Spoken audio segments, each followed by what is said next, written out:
What's up, everyone? They're turning off the lights here at Levi Stadium, but I'm still here. Hardest working beat writer in the biz, last dude in the stadium. Here to talk to you guys. I'm sure you guys are in a great mood, and I'm not here to rain on your parade. Niners are 8-6.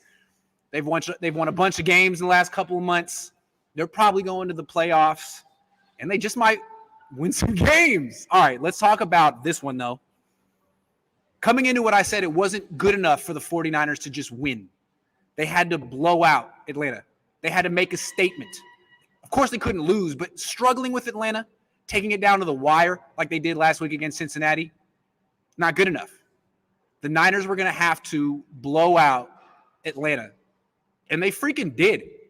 I said the Niners would win 31-10. They won 31-13. Still a blowout. It's not as good as I would have liked it to be, but they freaking blew out this team. The game was over in the third quarter, and all the 49ers good players played well. Reminded us how talented this freaking team is. How many elite players are on this team? I mean, how many? Let's go through it. Fred Warner, Nick Bosa, the two safeties look elite, Tart and Ward. Trent Williams, George Kittle, Deebo Samuel, Kyle Juszczyk, and to a lesser extent, Brandon Ayuk. Jimmy Garoppolo played well. Jeff Wilson Jr. played well. There's a lot of really good players on this team, and they took care of business. Now, does it mean they're Super Bowl contenders? I wouldn't go that far. I saw Colin Cowherd said the Niners are going to upset some team around one of the playoffs. We'll talk about that. I wouldn't go that far. I don't think, how you beat Atlanta really – I don't think beating Atlanta really indicates much. Losing to Atlanta does. Struggling against Atlanta does, because let's be clear. Atlanta freaking sucks. I said that before the game. They're bad on offense. They're bad on defense. Pretty good on special teams. They freaking suck. So anything other than this result today would have been concerning. I'm glad the Niners took care of business. I still don't really know what to make of them, and I can't get over them losing in Seattle 2 weeks ago, but they're never going to have to face Seattle again. They're never going to have to go to that city again this year. They took care of business. Today, they got a favorable schedule coming up. Everyone played well on the team except for the special teams and the cornerbacks. Everyone played well. Quarterback, running back, wide receiver, tight end, offensive line, defensive line, special teams. Not special teams. Almost misspoke. So it's good to see the Niners take care of business. It's really the first good game I think they've played since Jacksonville. Not good game, but complete game, dominant game. The three between Jacksonville and this were good to see the Niners get back to their standard, and I'd like to see if they can keep it going because they have some easy games coming up. AmTodd99 says Richard Hightower has to go. Teams literally kick to the 10-yard line because they know our blocking is horrendous. Butker kicked to the 5-10-yard line every time in the Super Bowl on purpose. Quality control, Grant, get this right. I'm with you. The special teams is horrendous. Let's talk about it. It almost cost them the game today. The 49ers were in a totally different class than the Falcons, and yet Jermichael Hasty fumbled the first kickoff.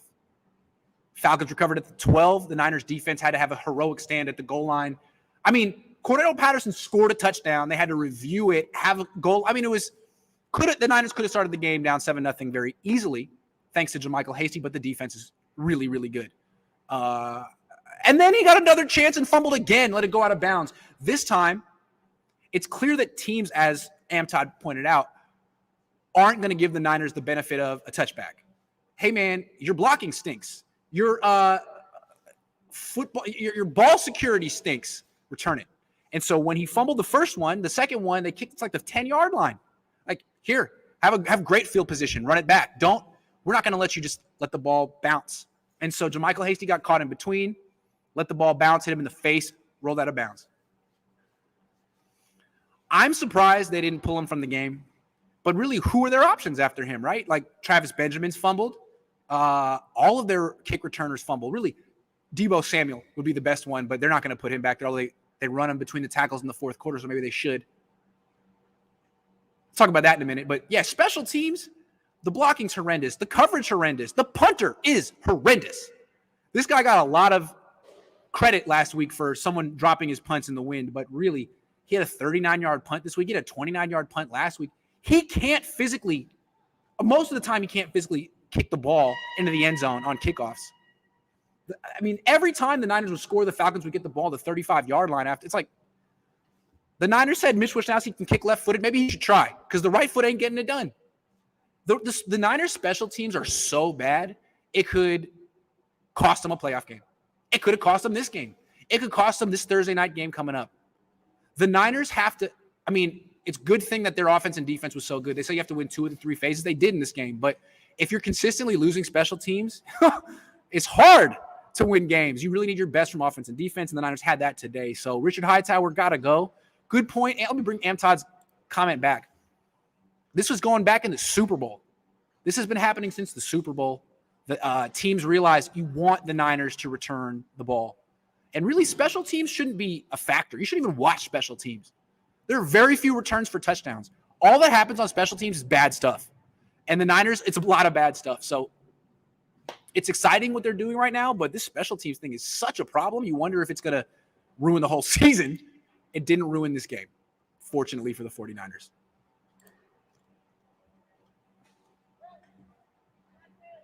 I have an echo? Really? It's the stadium. Sorry. Hello! It's a stadium. Can't do nothing about it. Genuinely curious why Mitch is allowed to kick off and Hasty allowed to catch. Not a dig, just can't comprehend the logic of not letting your best players do it. Yeah, Deebo should be the kick returner, and there's no way that Robbie Gould is worse than Mitch Wishnowsky at kicking off. I can't explain it, but the 49ers, one of their biggest issues is they have a tough time playing their best players. They get in their own way a lot, and that's a good one. Sorry about the echo. Doing the best I can here. All right. So the special teams is a big problem, but it didn't cost him in this game. Let's talk Jimmy Garoppolo. Jimmy was really good. Jimmy had a really good game. I mean, 18 for 23, 78% completions, no turnovers. Now, I don't think it's a coincidence that the 49ers ran for 160 plus and 3 touchdowns and he didn't get sacked. It seems to me that when everything's going well around him, he plays well. That's what Kyle Shanahan said this week about Matt Ryan. When everything's going well around Matt Ryan, he plays well. Things weren't going well around Matt Ryan today. He still was okay. 13 points. Things are going really well around Jimmy Garoppolo today. He didn't get touched. He had all day to throw. So he looked confident. Confident Jimmy came out to play. The running game scored 3 touchdowns and went for 5 yards a pop. That's always nice. And so what he had to do was, hit Ayuk on a slant, and Ayuk runs. Hit Kittle over the middle, and Kittle runs. It's really good. The Niners can win with Jimmy Garoppolo. His numbers were good. He was efficient. He fumbled. That did happen. But the Niners recovered, fortunately. Also early in the first half, he had Jawan Jennings wide open down the middle of the field for a touchdown and didn't throw it to him. Didn't cost him. But that's Jimmy. I gave him an A- because of those things. Good game. I mean, he's going up against a terrible defense with no pass rush. That's usually how he plays against terrible defenses with no pass rush. I mean, how could you, with Deebo Samuel, George Kittle, Jeff Wilson Jr., Kyle Juszczyk, and Brandon Ayuk, I mean, how could you not look like that? I would think most quarterbacks would, right? Anyway, here's my thing with Jimmy. He plays like that. Did he improve his trade value? Probably not. Does the league look at him differently because of this game? Probably not. Do you look at him differently because of this game? Are you thinking, man, you know what? This guy is a franchise quarterback. Why did they trade him for Trey? Let's trade Trey Lance. Forget Trey Lance. Let's keep Jimmy and trade. Is that how you feel? I don't think so. So, I mean, it's good for Jimmy. He has a very defined skill set. He's not going to really improve from it. But this is him. Against a bad team with his offense basically healthy, he looks great. Unfortunately, it's not having the desired effect of like getting a team hot and heavy to trade for him. I would doubt it. And I really don't think that Jimmy's going to be able to keep this going in the playoffs, unless, of course, the Niners keep running for 160 and 3 touchdowns. But I don't know. I guess my question to you is, do you look at him any differently after games like this? I mean, didn't we all expect this? I said 31-10. It was 31-13. If you know a defense is terrible and has no pass rush, I mean, there's like 3 guys open every play on this team. How could you not play well? 18-23, nice. The fumble was not nice, but Jimmy Garoppolo won the game again. Grant, you can kick farther than reboot next season. I played soccer in high school, so there might be something to that. Philip Hammer says one critique, Shanahan needs to stop playing conservative in the second half. He is terrible at it. Step on the throat until they wave the white flag. I thought they did. They were up 18 in the third quarter. What more do you need? He acted like Atlanta had still had Julio Jones in their prime, and he was real scared about it. I don't know. All right, let's keep talking. So Jimmy Garoppolo played a real game. He took care of business. Another guy on the team that took care of business and gave the team an 18-point lead heading into the fourth quarter. I know what you were thinking. I was thinking the same thing. All right, here comes the backups. Here comes Trey Lance. Not just because Lance needs to be developed, but because the Niners play a game in 4 days in Tennessee. Forget Lance. What about your starters? Great opportunity to rest them and have them coming off a 3-quarter game instead of a 4-quarter game on a short week. I mean, let's forget Lance. What about Jimmy? Jimmy attempted 4 passes in this fourth quarter. He didn't just hand off. He was 2 for 4. What if, I mean, things happen in football games. What if someone tripped and rolled into him and he sprained his ankle?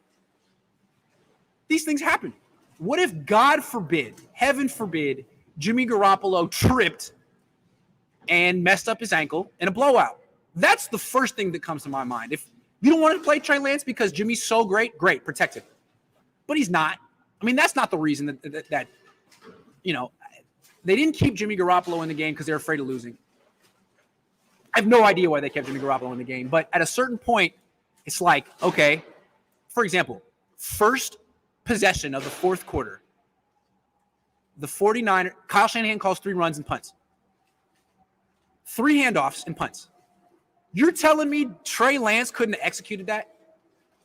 It seems to me if you're in that mode, the run, punt mode, because you're not worried about them coming back. I mean, most teams go to their backups in that case. Teams that aren't even trying to develop young guys, like the Patriots, if they were up 18 in the fourth quarter, probably would bench Mac Jones and bring in freaking Brian Hoyer or whoever their backup is just to get Jones out of there because things happen in football games. But no, Jimmy had to go out there and hand off 11 times, throw 4 times, complete 2. I mean, really, first 2 drives in the fourth quarter, 3 and outs. You're letting Atlanta hang around. If all you want to do is hand off, Lance can't do that. And then on third down, I mean, he might be able to scramble for a first down. He can't do better than 2 for 4 in the fourth. See, the reason I keep coming back to this is if, again, all teams play their backups in these situations. So when the Niners don't, one, it's a bad decision. It puts your team, it wastes an opportunity to get your team more rested for a Thursday night game. But then it also feels like you're afraid to play Trey Lance. Why? You should want to play Trey Lance. You should be looking for opportunities to play Trey Lance. Once again, you had one, didn't play him. Why? It's very irregular, right? That's the reason I'm talking about this. It's irregular. Even my dad, who is very much on the like, Trey Lance is in the storyline, Jimmy Garoppolo should be starting, it's Jimmy's year, mid-fourth quarter tweets, what the hell is going on? How is Trey not playing?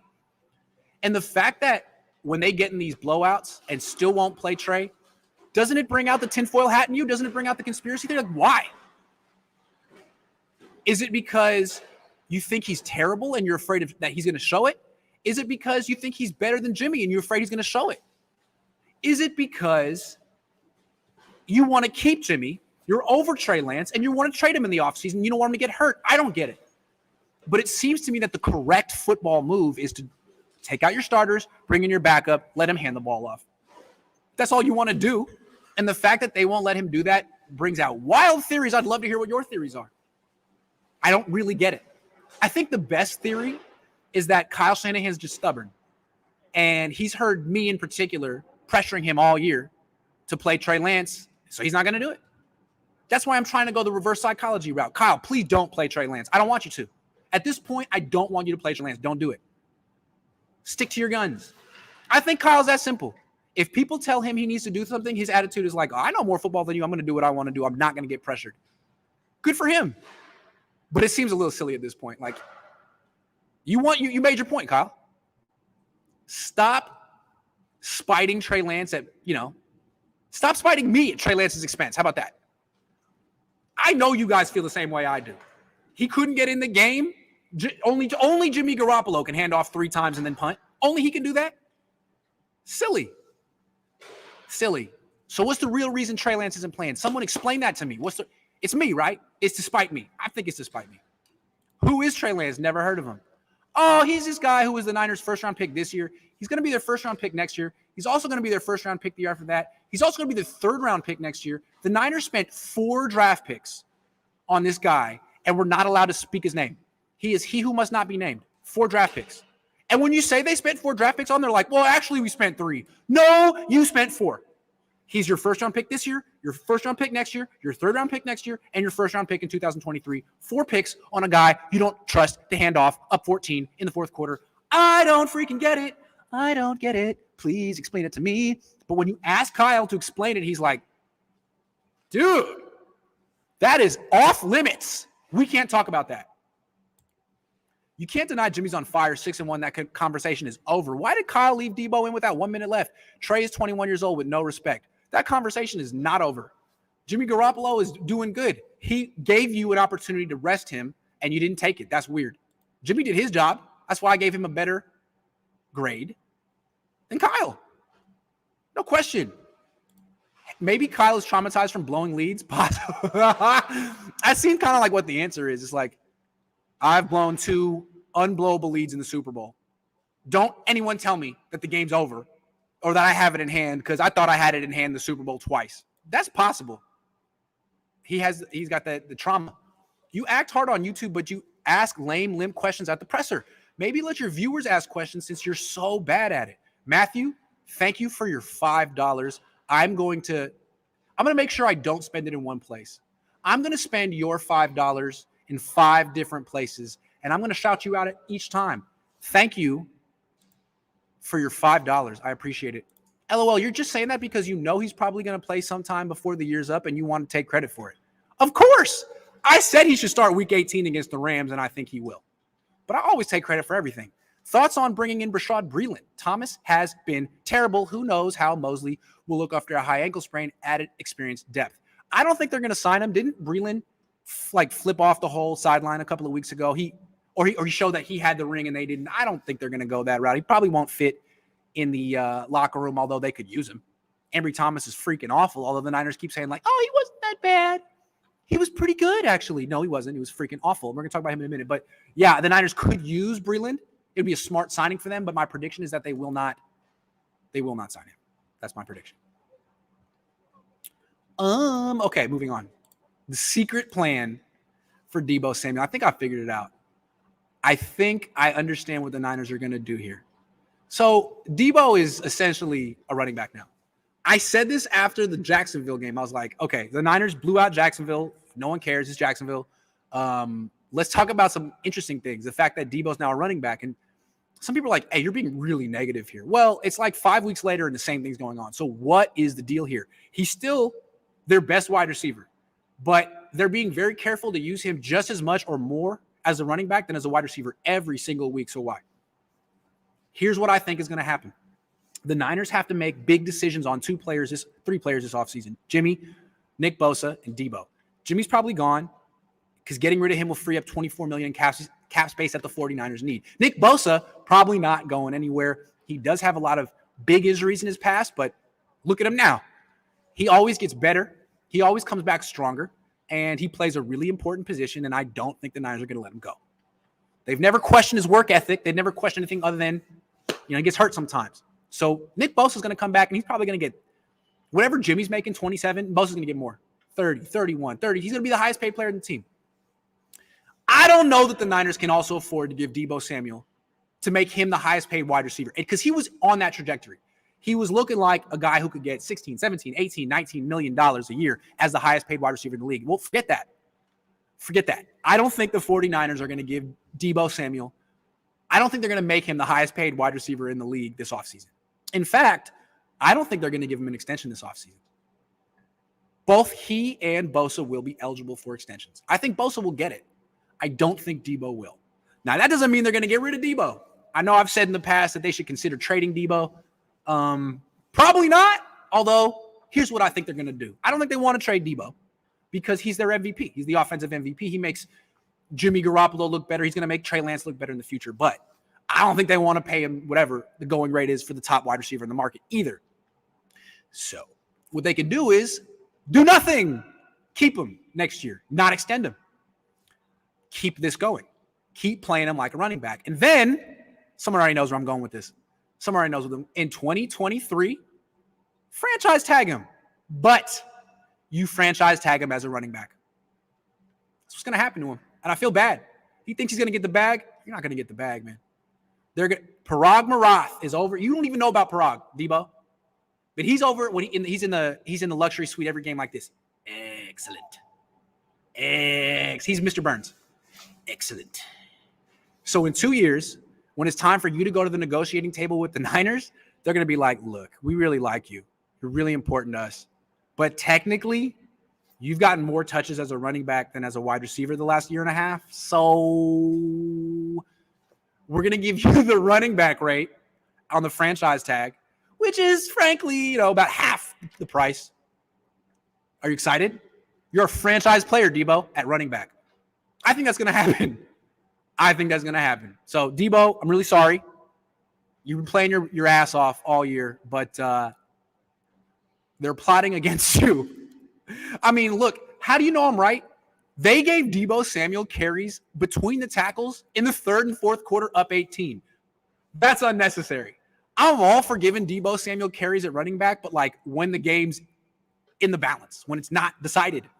You don't need to close out the game with them. You have Jeff Wilson Jr., who's averaging 5 yards a carry, whose specialty is running between the tackles and getting yards after contact. But no, you went to Deebo. Deebo, you're screwed. You're getting that franchise tag. You're a running back now. I'm sorry. Really sorry, dude. I got your back on this one, but franchise tag, running back. Learn to love it. Look how the wins pile up when McGlinchey is not on the field. I tried to do my job as quality control last year and point out how bad McGlinchey was. People didn't want to hear it. Now he's gone. Boom. Just telling you. I tried. I think I deserve credit. Other leading NFC teams are paper tigers. We have a real chance to make a Super Bowl run, fix special teams, and play with 3-5 safeties, double man at all times. I don't know about that. We'll see, though. We shall see. All right. Fred Warner, can we give this man his props? Azeez Al-Shaair took the play away from him all year. All Fred Warner got to do this year was go to the podium and explain why he wasn't playing that well. And frankly, heading into this game, he was having his worst season as a pro. He was having a worse season this year than his rookie season in 2018. Azeez goes down. Greenlaw's not here. You're thinking, Falcons aren't good, but they got some decent running backs. What if the Niners' run defense falls apart? Then Fred Warner has 5 tackles in the first quarter, has some key tackles at the goal line on the first goal line stand. He sets the tone. He reminds you, he's freaking elite. He's one of, if not the best middle linebackers in the league. I wasn't thinking about Azeez Al-Shaair in this game. Good player. But the Niners didn't miss him at any point. At any point in this game, did the Niners miss him? No. Should they re-sign him? Yes. Is he a good player? Yes. Is he borderline elite? Yes. Did the Niners need him today? No. Will they need him in the playoffs? Of course. But against Atlanta, no, because Fred Warner turned back the clock and showed everyone that he still is freaking elite. I don't know what happened the first 3.5 months of the season. He looked soft. I don't know what. All of a sudden, he was, instead of striking people, he was getting struck. He was catching instead of delivering blows. And today he was delivering blows left and freaking right. A lot of fun to watch Fred Warner at his best. Don't know where that went, but I want to give him credit because all I've done is fetch, if you know what I'm talking about. What about Fred Warner? Where is he? He was there today. He showed up. I've been talking that this defense isn't quite dominant enough. Dominant today, largely because of Fred Warner. Salute to Fred. Come on, Grant. Let's hear some good about this team. I am. Fred Warner. Damn, you guys are tripping, man. Fred Warner was great. Let's talk about Nick Bosa's head. So late in the game, Niners up, I think 18. Starter still in, of course. Nick Bosa goes to set the edge and gets blasted helmet to helmet, I believe, by Cordell Patterson. Instantly shaken up, walks out of the game, checked for a concussion, clears the test, passes the test. I feel him on the sideline. He looked fine. He was talking and laughing with his teammates. And then afterward, the Niners sent him to the podium. And he spoke, which is a good sign. Because, frankly, I don't know if you guys are the same way, but when Bosa came back to the game and cleared the concussion protocol, I was thinking, yeah, Elijah Mitchell cleared that concussion protocol 2 weeks ago in Seattle. Just like that, came back to the game. And then that night, felt symptoms and hasn't played since. So we've seen players pass concussion protocol test and then miss a lot of time. So I was thinking before the end of the game, like, okay, Bosa's back, but what's his status going to be going forward? The fact that he spoke at the post-game podium, I think, is a really good sign. Because I don't believe Elijah Mitchell did in Seattle. I could be wrong, but I don't think he spoke after the game. And usually if you're injured, you don't talk. So the fact that they put him out there means the Niners probably think he's legit. He's fine. And if he misses any time, that's terrible. But if he's good, that's good news. So we will find out tomorrow when Kyle Shanahan does his conference call with reporters, 3:30. But yeah, until then, just know that Bosa returned to the game, spoke after the game, said his head is fine. It would be pretty surprising if he had symptoms tonight, but it's not uncommon. It happens all the time. Concussions are tricky. So something to monitor. Hold on. Should the Niners sign Cordell Patterson next year to help Deebo carry the load? He's not as good, but definitely versatile. Falcons just suck. Yeah, I said they should have signed Cordell Patterson this offseason. He's a perfect fit for what the Niners want to do on offense. Yes, sign Patterson, although he's getting a little bit older. Fun fact, if the Niners went out and the Cardinals lose out, we'd probably win the division. Not to mention the Rams play the Ravens and us. It's possible. Okay, well, you keep wishing on a star. Realistically, what can we improve at this point to become true contenders, or is that not possible? Special teams. Special teams is a huge liability. Manuel Mosley coming back will help, but special teams is not playoff caliber. Tom Compton is horrible at pass protection. Jesus. Bosa's going to get 49 sack record with 20-plus sacks. Yes. McGlinchey's horrible in pass protection too, though. I think the Niners have actually improved at right tackle since McGlinchey went down. All right. The pass rush. Last week, I said that the 49ers were pretenders because I didn't believe in their pass rush. That was before the Cincinnati game. I said, the offense is sort of doing what it did 2 years ago, but this defense, while good, is not as good as it was 2 years ago. And the biggest difference between this team and the team that went to the Super Bowl is the pass rush. In 2019, DeForest Buckner was here. And Dee Ford. Dee Ford was healthy for every single playoff game and made an impact. He's gone. Buckner's gone. The pass rush up until the last 2 weeks has not been the same. But they swarmed Joe Burrow last week, and they swarmed Matt Ryan today, and it's back. And what needed to happen was someone else needed to step up. And the reason I was pessimistic that would happen is because I know it's not going to be Armstead. I've watched a lot of Armstead. He's played 92 games. I've watched all of them. And he is who he is. Run defender. Good player. I mean, he had a bunch of tackles today. Not going to turn it on as a pass rusher. He had 10 sacks in 2019 because he was the fourth threat and he was in a contract year. Forget that. Not going to happen anymore. But Arden Key, that guy is young. He hasn't gotten paid yet. He's got a lot to prove, and he's really good. So, you're comparing the Niners to the 2011 Giants, who were a 9-7 wildcard team, ran the table, won the Super Bowl. Well, all of a sudden the Niners have that pass rush. Bosa's great. Key's a nice secondary pass rusher, and they just gave up 13 points. They just gave up 13 points. I mean, earlier in the week, I was thinking, this defense isn't great. The Niners offense is sloppy. It's going to be a close game. And I was thinking, no. As the week went on, I figured out, no, this pass rush is actually improving. The defense is improving. They're going to make Matt Ryan look like he needs to retire, which they did. And they're going to win by 21. It was 18. That was close. Anyway, this pass rush, the improvement of the pass rush might be the biggest deal heading into the playoffs. Jimmy isn't improving. Kyle said it. He's the same guy. He said it today. Same guy every week. What the difference is how the people around him play. Well, the pass rush is improving. because of freaking Arden Key. And look, I didn't think much of Arden Key when the Niners signed him, but I liked him coming out of LSU, and I knew that he was better than Solomon Thomas. The Raiders signed Solomon Thomas. The Niners signed Arden Key for a fraction of the cost. Way better than Solomon Thomas. I mean, not even close. Not even close. Raiders, you could have asked me. Mike Mayock, call me. I've seen Solomon. I could have told you.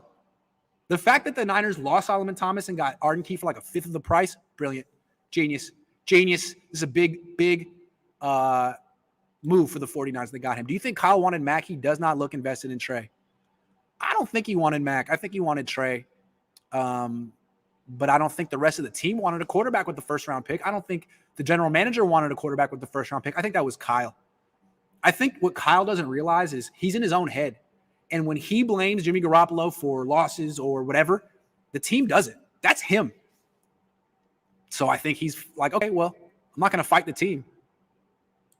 Thank you. I forgive you. Rashad Breeland thoughts he's been cut by Vikings. I think they should sign him. I don't think they will. I think he flipped off the Niners 2 weeks ago when the Niners played him 3 weeks ago. Good player, though. I just don't think he's going to fit in the locker room, and the Niners seem to value that. Niners have a prime schedule that they can win out and carry that momentum into the playoffs. Then we would be the team no one wants to play. Yeah, they could win out. Are we just going to forget that the Niners lost in Seattle? Can we not look ahead? Can we just take this one game at a time? They lost to Seattle. Let's not talk about winning out yet. I mean, you can. I'm not going to. Cardinals not going to the Super Bowl. Yeah, I don't think so. Cliff Kingsbury, not the coach of the year. After the season, you should do a charity boxing match against Cibula. Oh, man, I don't want to lose. I don't want to get knocked out. Dude, why? I don't want to do that. I'm not trying to get smacked, punched in the face. Okay. All right. So I'm just going to – let's talk about the 49ers cornerbacks. So Ambry Thomas ultimately doesn't matter because when the Niners get to the playoffs, most likely he won't be playing. It'll be Emmanuel Mosley. But damn, he's terrible. And what's crazy to me is that teams let him off the hook most of the time. Like, really, anytime it's third down, you should throw it up to Thomas's way. You're going to get a penalty. Worst case scenario, it'll be a penalty on him. And it seems like these teams don't really go after him until they're about to lose the game or the game's already over. Once they go into the playoffs, teams aren't going to be so nice. Or, well, he won't be playing. Anyway, I can't believe that they let him off the hook. He's terrible. He's not fast. In fact, he's quite slow on the field. He panics when the ball's in the air. He's a penalty waiting to happen. He is one of the least confident, softest cornerbacks I've ever seen. But, yeah, he's not even the biggest problem because he's a temporary issue. He's going to be gone. Then Mosley will come back. But Norman's not going anywhere. Norman gave up a 49-yard catch today to someone named Zacchaeus. I don't know. Never heard of him. Didn't know he's an NFL player. He beat Josh Norman for a 49-yard catch. And what I think is once the Niners start facing teams with Hall of Fame quarterbacks, what's crazy is that the Niners have this pass rush that's playing great the last couple of games, and still the corners are struggling. With this pass rush, these corners should be feasting. They know the ball should come out quickly. They should be intercepting passes left and right, but they're getting beat deep and committing penalties. So Ambry Thomas is just like a microcosm of the problem. He's so bad. He's a terrible draft pick. I'm not sure he's an NFL caliber player. I'm surprised the Niners keep him on the field. It's quite amazing, really, that this guy's playing and Trey Lance isn't, because he's so bad, Ambry. But again, not the issue going forward. Norman is. Norman is the issue. I don't know. I mean, I know the 49ers have a very talented team, but all offseason I was talking about, is this cornerback issue going to ruin the season? Well, now it's not just cornerback. It's cornerback and special teams. And whoever the Niners face round one of the playoffs is going to have a quarterback who can buy time and throw down the field. So I'm curious to see, how big of a liability this cornerback position is. It wasn't today. I mean, they didn't have any wide receivers, but they made Russell Gage look great. So I hate to be a downer here, but this should really concern you. A team this good shouldn't have these glaring weaknesses at corner and special teams. Those are really important spots. So Ambry, it's only going to get worse for you, man. Teams are going to start going after you quicker. Talanoa Hufanga is injured. He has a knee injury. And this is bad news for him, not great news for the 49ers. But what's interesting is that the 49ers have been rotating him and Tart the last few weeks. And last week, that rotation cost the Niners a touchdown. I mean, Hufanga came in the game in the red zone and promptly gave up a touchdown catch. I forget to who. I think it was Chase. And then they benched him and went back to Tart. You know, if they had just stuck with Tart, that game in Cincinnati may not have been as close. So what I think is, once again, this may actually be beneficial for the 49ers because it forces them, in spite of themselves, to play their best player. Funga goes down. Tart gets to stay in the rest of the game. He makes a tackle at the goal line in the fourth quarter, and then a pass breakup in the end zone a couple plays later. He is way better than Talanoa Hufanga. I know the 49ers are trying to make Hufanga happen. They're trying to make him a thing, and he may be pretty good, but he's not as good as Tart. And if the Niners are going to hold this line with Jimmy Garoppolo and Lance, like, well, we can't play Lance because Jimmy the veteran is technically better. Well, the gap between Tart and Hufanga is way bigger than the gap between Jimmy and Trey Lance. Has to be. Because Tart's actually really good, and I don't know what Hufanga is, but I couldn't say that he's good yet. He's solid. Tart's good. And Tart was a major reason the 49ers won this game. And I'm not just saying that because he said I need therapy. Because I do, and I like Tart. Anyway, good job, Tart. Sorry, Talanoa. Hope you're okay. But I hope this allows the Niners to reevaluate their future at the position because Tart's cheap. There's not a big market for Tart. You could have him back next year. You could extend him right now. You could extend Tart tonight, but you won't because you want Hufanga to take his spot. Well, let's see how Tart does. You didn't plan on having him in there full time, but now you will, and that's a good thing for the team. Kyle Juszczyk touched the ball twice today and scored one touchdown. I've been a big Juszczyk guy. I've been saying the Niners have overpaid him for years. Overpaid in the sense that they give him all this money, call him an offensive weapon, don't weaponize him. He's a blocker that they spend a lot of money on. But in the red zone, he's always the last guy the defense accounts for, and boom, he's a touchdown threat. And today he scored one. I always feel like I'm taking credit for that because I don't think the Niners would ever give him the ball if it wasn't for me. Anyway, Kyle Juszczyk is another player on this team that's elite. And they don't have to give him a ton of touches. 2 today was fine. It's when you give him the ball. And it doesn't always have to be a deep throw down the field. He's good at that. But in the red zone, short yardage, a handoff, a shovel pass, a little dinker, always good.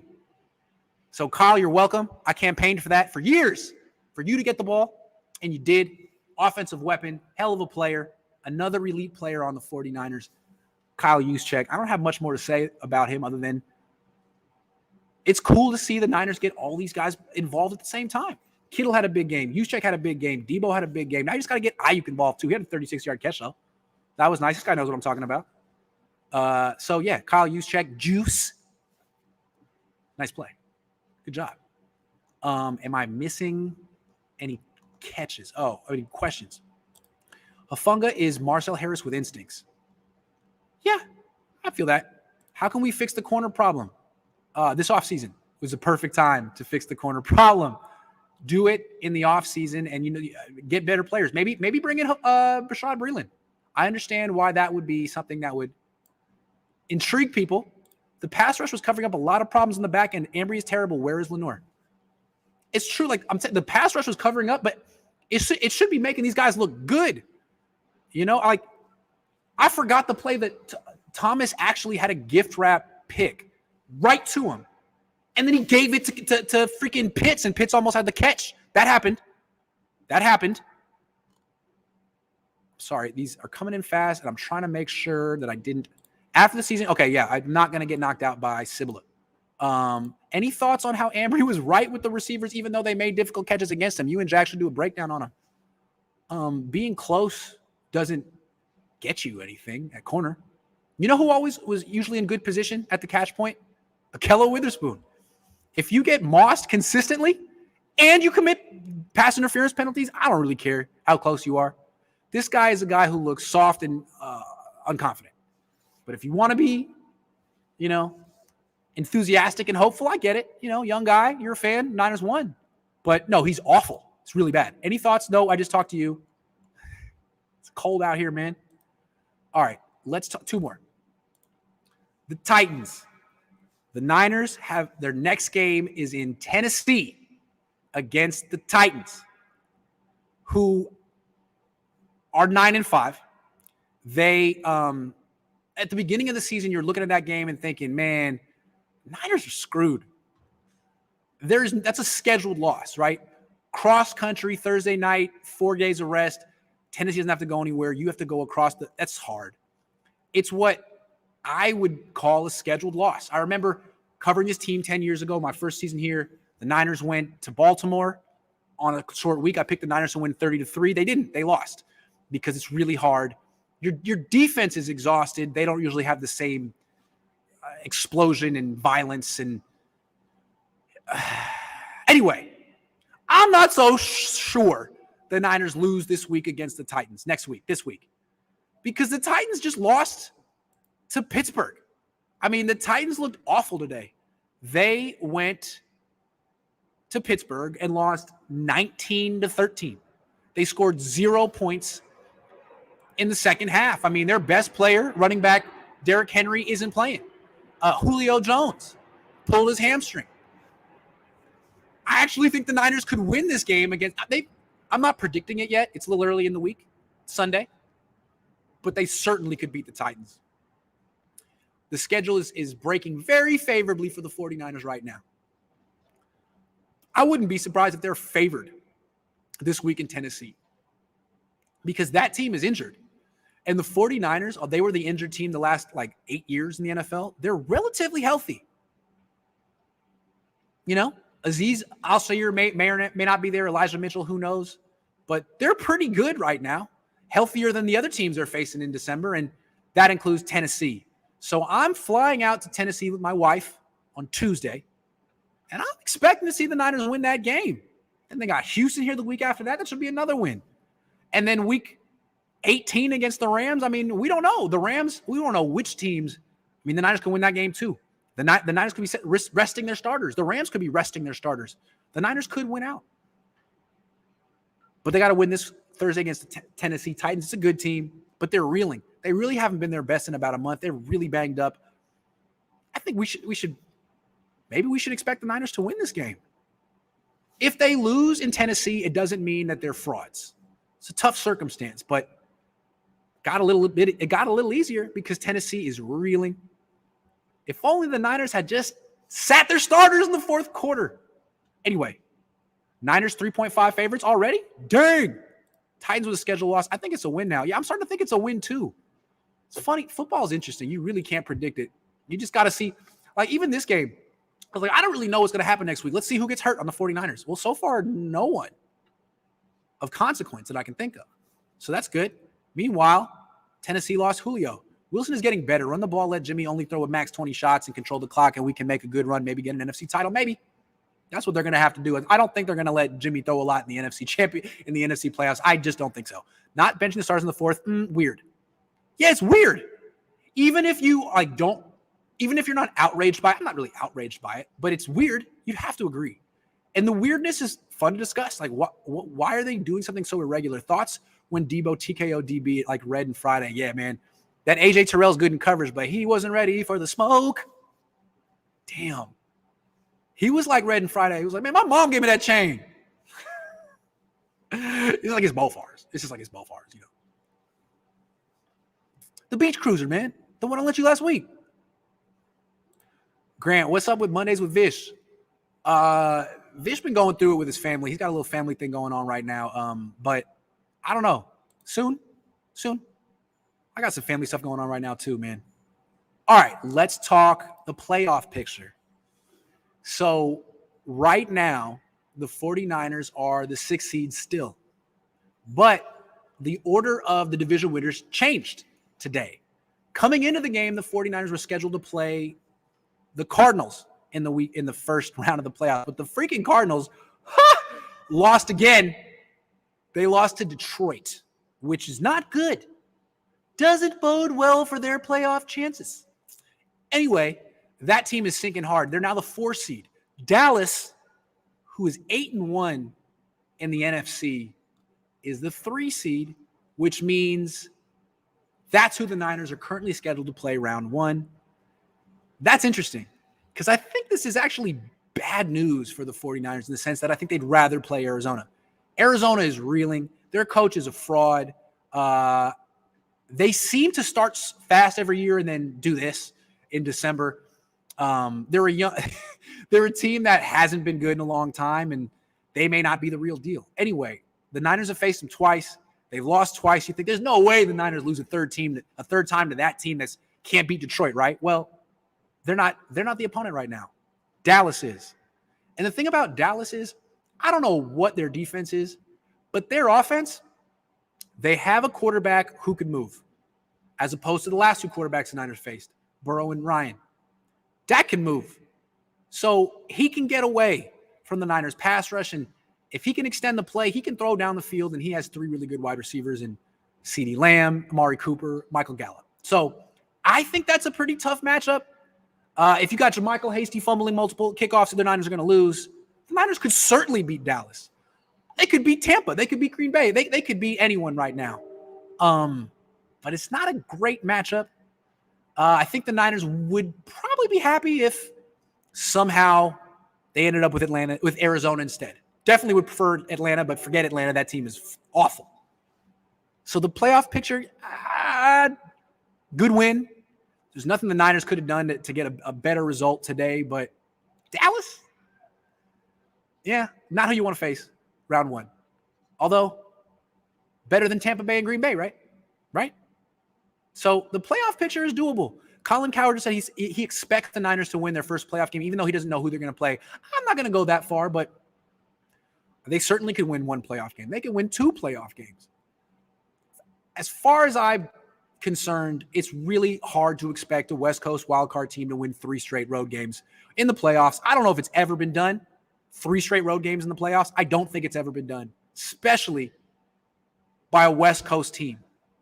I don't think a West Coast team has ever done it. Let's put it that way. It's just a lot more flying than an East Coast, Midwest team. So really great how the 49ers have gotten their season together. It's great that they're peaking at the right time. But if the 49ers, don't go to the Super Bowl, it's because they were a wild card team. And the road to the Super Bowl as a wild card team in the West Coast is brutal. We saw the 2013 Niners try to do it. They lost in Seattle in the NCAA. It's brutal. And the reason the Niners are most likely going to be a wild card team, although they could win the division if they win out and the Falcons lose out, the reason they're going to be a wild card team is because of what they did in September and October. That matters. They say, you can't win a game in the first quarter, but you can lose it. You can't win a Super Bowl in the first month of the season, but you can lose it. And if the Niners don't make it to the Super Bowl, they don't, because this is a team that seems to have the talent to do it. If they don't make it to the Super Bowl, they don't win the Super Bowl, they lose the first round, the second round. You're like, well, yeah, because you screwed around in October and in September. You put yourself in a hole. You climbed out of it. You made the playoffs, but you should have won this division. Arizona's fraudulent. The Rams are fraudulent. But you messed around in September and October. And ultimately, I think that's going to be the reason the Niners don't win the Super Bowl. So it's great that they're peaking now. I still don't understand what happened the first 2 months. Let's see if the Niners can go on an improbable run and win the Super Bowl. If they can hold teams at 13 points and have 4 or 5 sacks a game and run for 160 and 3 touchdowns, they can beat anyone. I believe that. Why didn't Lance play in garbage time? Why take that risk with Jimmy? I talked about that. 2 things, the risk with Jimmy and Lance's development. Jimmy's more important, right? He's your quarterback this year. He's so important. You don't even want to take him out in any circumstance. Hey, man, don't get him hurt. And then with Lance, it's like, I don't understand why you spent – if you didn't want to play the guy, why spend 4 picks on him? You could have just drafted anyone else. Anyone else. But there's a plan and there's a process, and we have to trust the process and the plan. Otherwise, Bucks lost 9-0 to the Saints. Holy macaroni. Hold on. Let me see if that changes the standings. Nope. I don't think it does. Oh, wait. Hold on. Oh, wait. Wait a second. Oh, this is terrible. Not terrible. But I think, hold on. I think the Niners are actually facing the Buccaneers now. What is their record? Yeah. Okay, so the Bucs, bear with me on this one. I'm tripping. The Bucs are now 10-4, as are Dallas and Arizona. And oh man, I don't know. I don't know who the Niners face. I think Dallas is the 2 seed. I think Tampa and Arizona have the same record. They're both 6-4 in the NFC. I have no idea who the Niners face in the first round. Do you guys know? I don't know. That was a waste of 5 minutes. Sorry. Can you guys tell me? So Tampa and Arizona and Dallas, all 10-4. But Dallas is 8-1 in the NFC. Tampa and Arizona both 6-4. So I don't know. Bucs have the tie. They beat them. Bucs have the tiebreaker. Hold on. Over Dallas. Yeah, but what about Arizona? The Bucs. I'm playing the Bucs. Okay. Let's talk about that then. If the 49ers play the Bucs, I think that's worst case scenario for the 49ers. I think that's the last team they want to face. Because although Brady's the least mobile of the quarterbacks the Niners could face and the most susceptible to Nick Bosa and Arden Key, he has so many weapons that can target the Niners secondary. So many weapons who can target the 49ers secondary. And he's not going to be like Matt Ryan and wait until the fourth quarter or the third quarter. Burrow was like that too. It's going to be relentless from early on in the game. I don't think this is good news for the 49ers. They have to face, they don't have to, that the Bucs are in line. So how many more games? 3 more games. There's nothing the Niners can do here. They could get up to the 5th seed, but I think they just kind of have to cross their fingers and hope they get anyone other than the Bucs in round 1. That's a bad matchup for the 49ers for the 49ers secondary, and I'm curious to see what the Niners run game would do against Tampa's defense. Bad matchup, but not necessarily the team the Niners have to face. And again, if the Niners go to Tampa and win round 1, they'll feel kind of vindicated for not getting Tom Brady. But I don't know if life works like that. That would be some vindication that I don't know that they're ever going to get. Tampa. I kind of want them to face Tampa round 1 because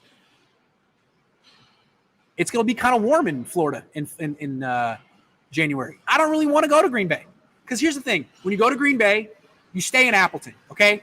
And what you do is you go to the Buffalo Wild Wings one night, and then you go to the Outback Steakhouse the next night, and then you to Appleton. That's the whole Appleton experience. Nothing against Appleton and Buffalo Wild Wings, but Anthony Davis said it 10 years ago. Bucs lost Fournette, Godwin, and Evans tonight. Hammy and knee injuries. Brady looked lost. Well, if they don't have their wide receivers, then maybe the Niners will beat them. We'll see. 0 points. Kind of amazing. They lost Evans, Godwin, and Fournette tonight. Wow. Okay. Well, things are working out pretty good for the 49ers right now. Let's see if they can keep it going. Big game in Tennessee this week. I'll be there. I am going to go home now. It's very cold, and I'm freezing. So thank you very much for watching. Thank you all for all the donations and the comments and your attention. I'll be back tomorrow. Not sure who I'm going to be streaming with. We'll see. I'll let you guys know. But in the meantime, enjoy the win. The Niners are not allowed to celebrate, but you are, because you're not playing in 4 days. They are. Thanks, everyone. Have a great night.